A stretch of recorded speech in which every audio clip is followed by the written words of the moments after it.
Hey, sports fans, welcome back to another episode of Bucky Sports Show. Tonight, we're going to talk about the Braves road trip to face off against the Mets and the Guardians last week. Uh, Things got started on Tuesday, a little rocky start on Tuesday night.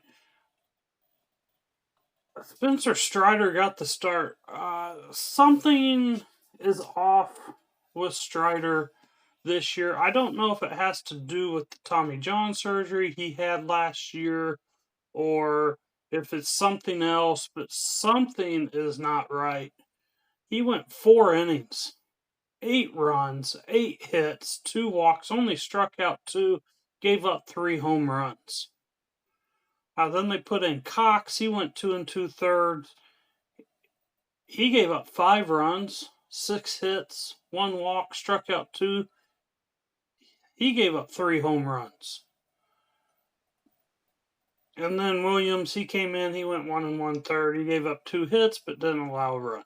Just really, really bad night pitching wise. Like I said, Strider, he's just not the Strider of old. Don't know what it is. Don't know if it's the movement of his pitches. Don't know if it's his confidence. I have no idea what it is, but something's a tick off, and probably just need to shut him down and wait till next year. At this point, many more outings like this, it's gonna get ugly. Is what it is. Offensively, again, Braves struggled with runners in scoring position, going 2 for 11. They did put up 5 runs though. They're scoring.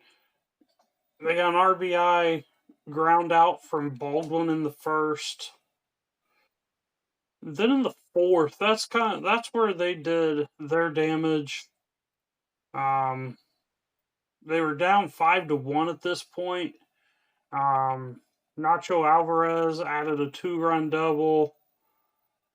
Jurickson Profar grounded out for an RBI.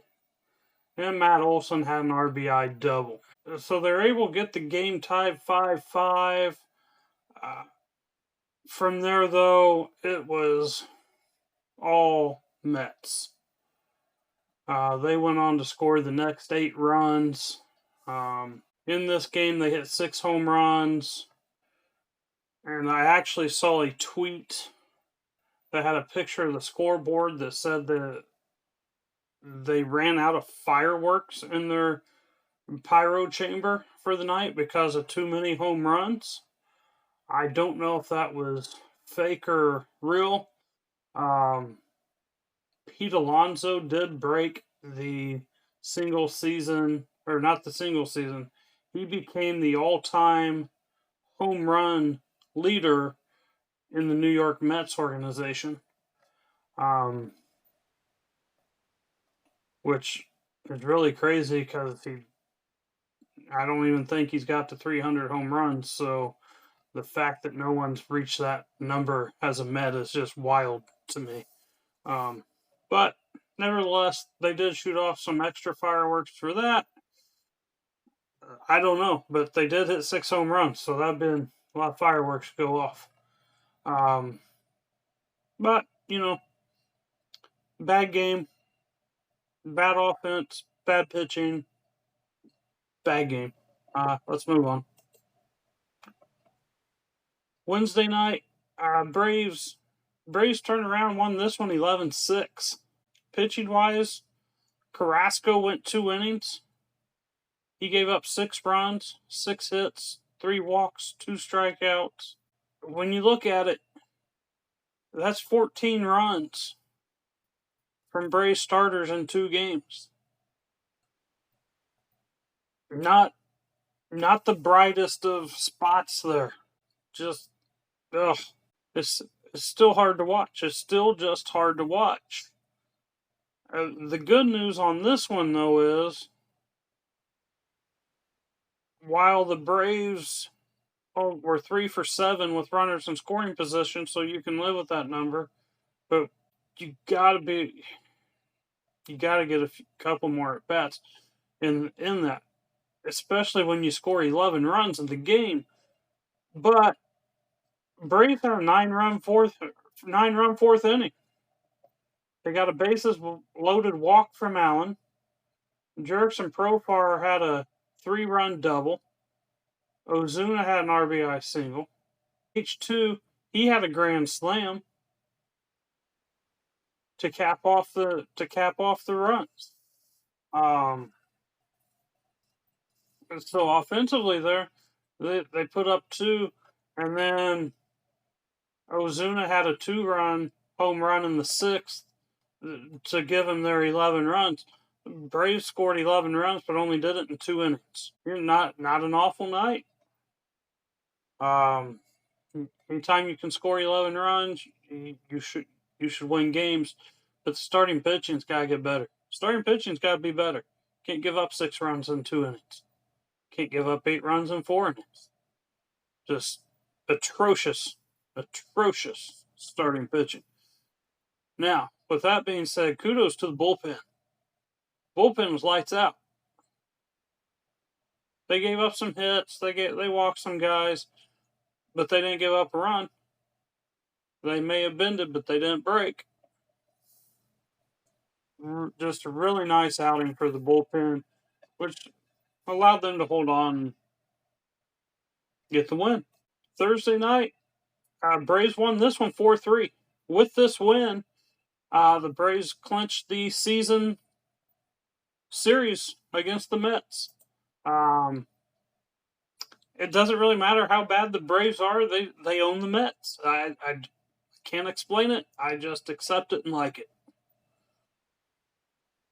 And this game, Elder was fantastic. He went 7 innings, 2 earned runs, 3 runs total, 5 hits, 2 walks, struck out 6. Braves, they're 2 for 8 with runners in scoring position. But Elder and the Braves bullpen, again, kudos to Lee and Iglesias for coming in and shutting them down.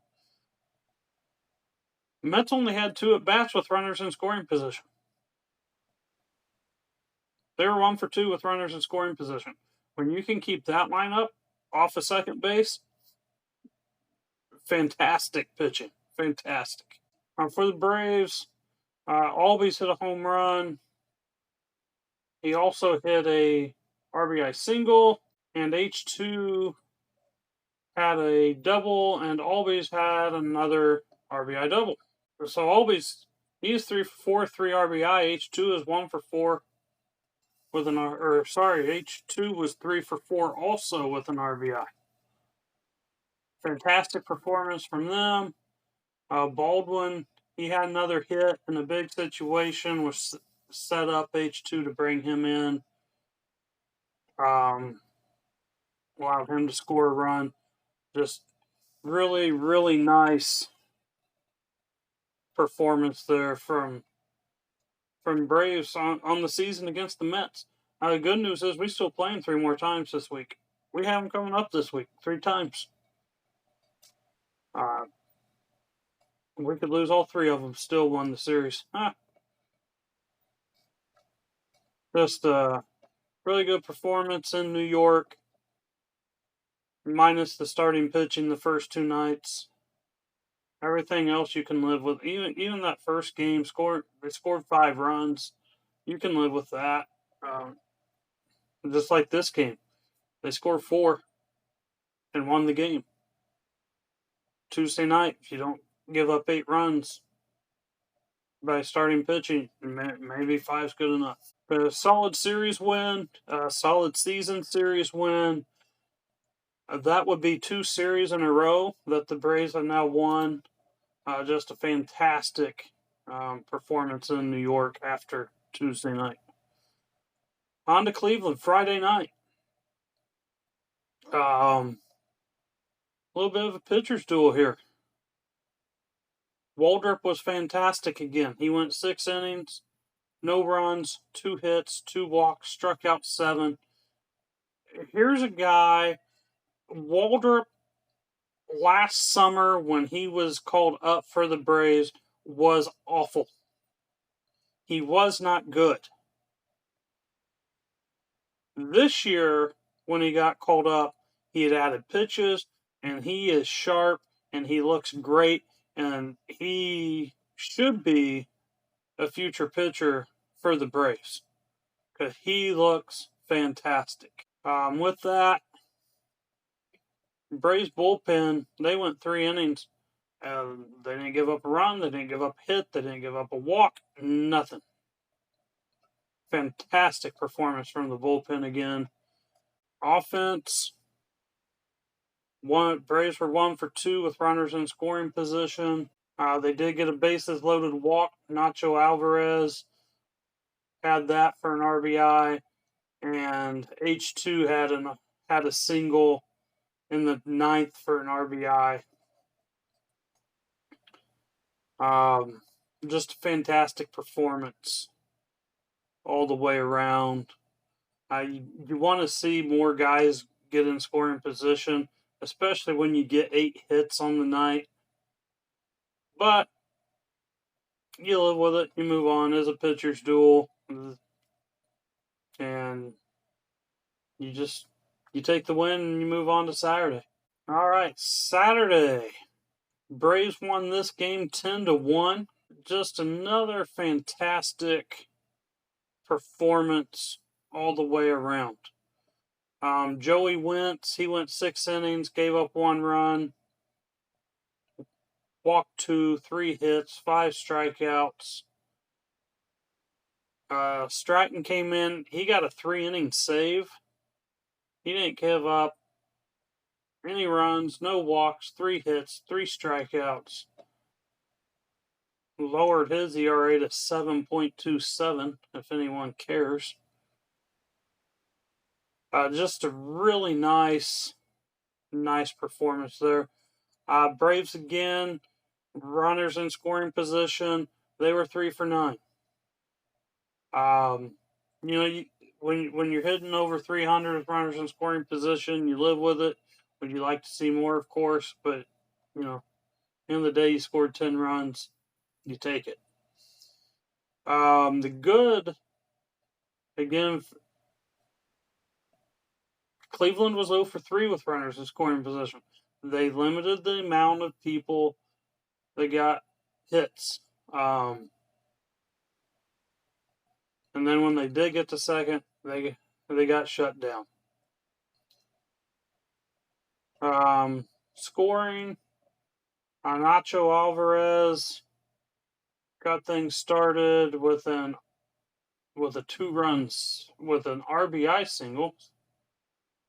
Nick Allen had a 2-run single or a 2-run double.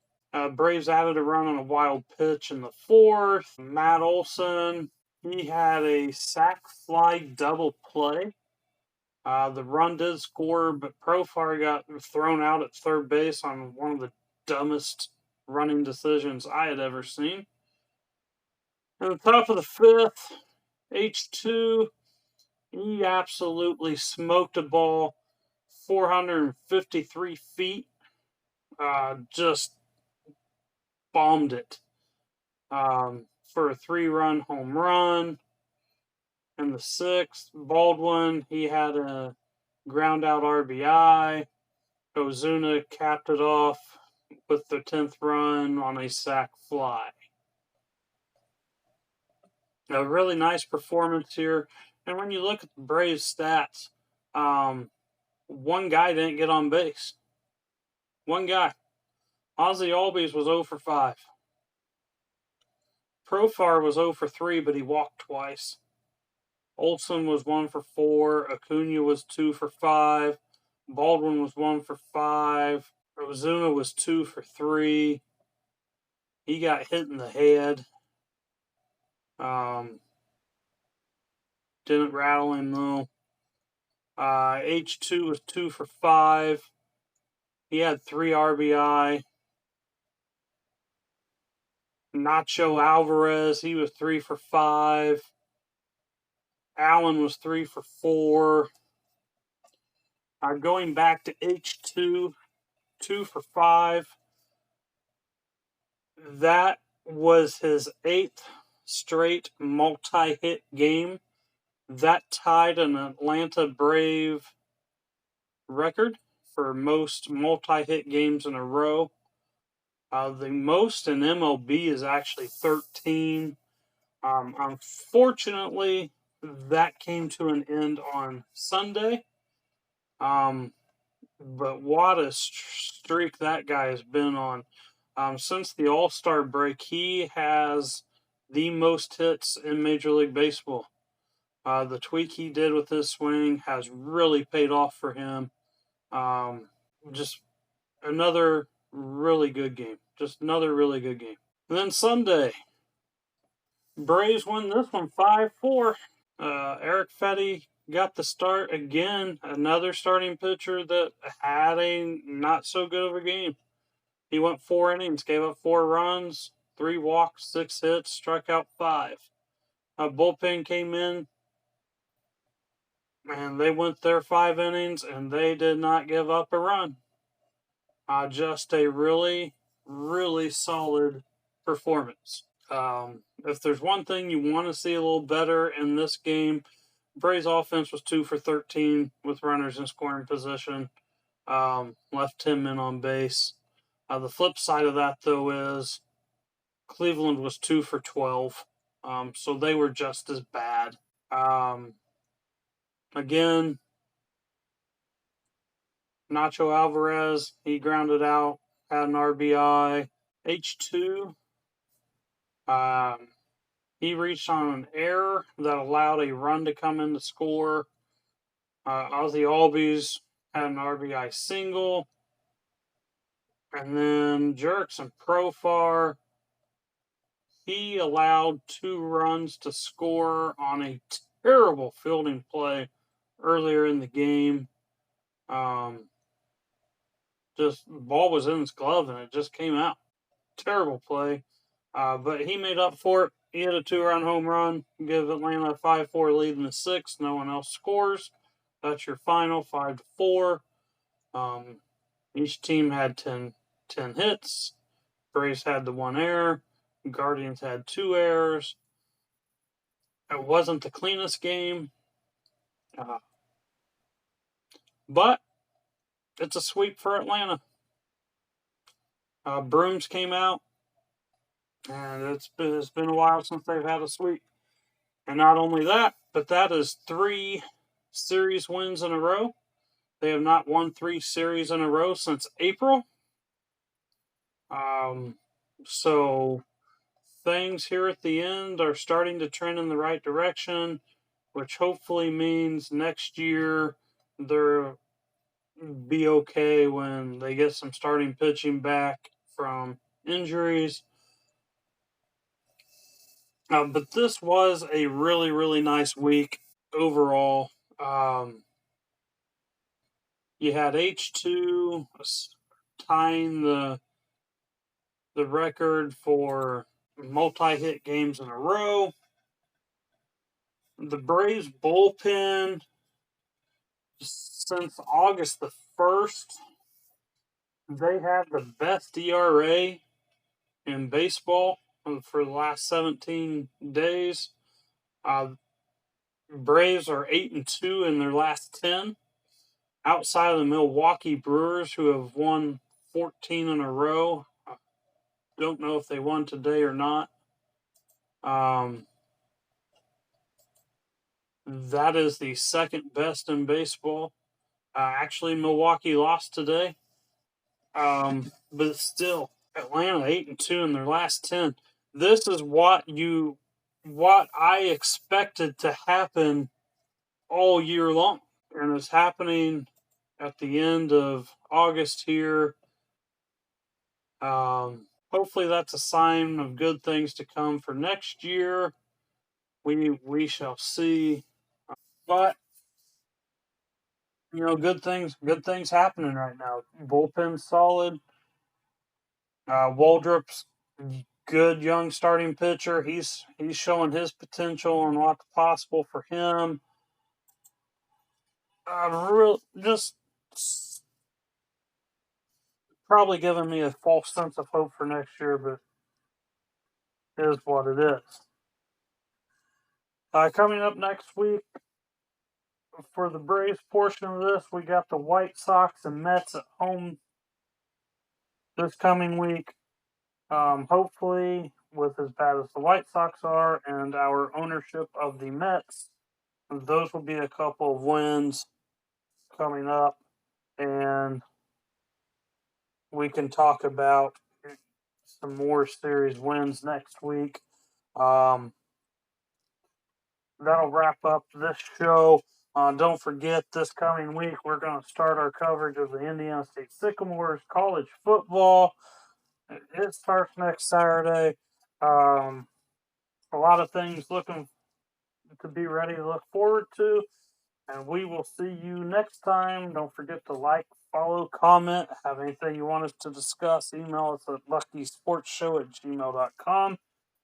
As always, enjoy the games and go Braves.